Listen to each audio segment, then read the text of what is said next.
আসসালামু আলাইকুম ভিউয়ার্স। আজকে ভাবলাম নতুন কিছু রান্না করি। প্রতিদিন মাছ মাংস খেতে আর ভালো লাগছে না, তাই ভাবলাম নিরামিষ কিছু একটা বানিয়ে ফেলি। যেমন কথা তেমন কাজ। শুরু করলাম রান্নার কাজ।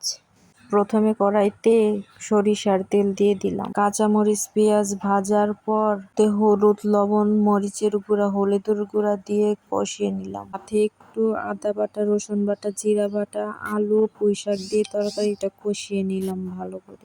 এমন ভাবে কষাতে হবে যাতে পুঁই শাকটা সবুজ সবুজ থাকে। তারপর ওতে আগে থেকে সিদ্ধ করে রাখা মসুর ডাল দিয়ে দিলাম।